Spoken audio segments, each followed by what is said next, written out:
what seems to be an irreconcilable difference between West Asian countries and the West. Well, now an attack by Iranian forces on Israel seems inevitable. In fact, the US has said that in the next 24 hours or so, an Iranian assault on Israel is possible. This as a cargo ship was seized by Iran as well, and there were 17 Indian nationals who were on board this cargo ship as well.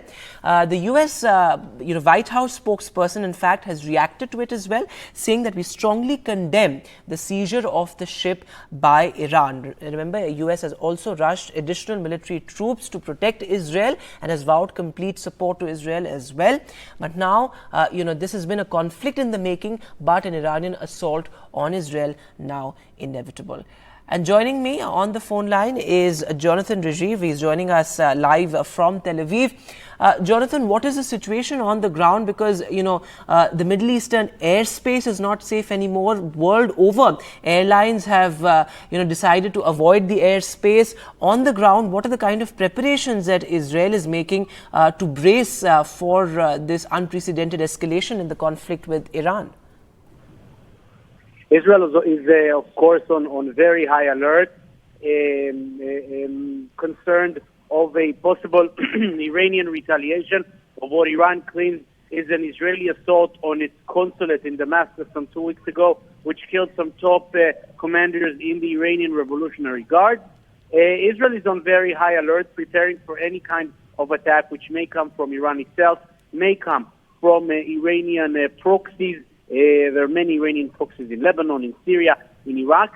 And the ship that you mentioned, which was seized, it was on its way to India. As you mentioned, it had some 17 Indian nationals on it. And the ship is partly owned by an Israeli businessman.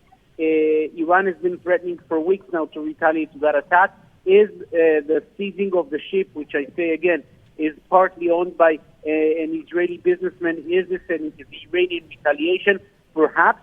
There are some reports in the Persian Gulf suggesting that Iran has said that this is its retaliation for that attack in Damascus. There's no official confirmation of that, but this may be the case.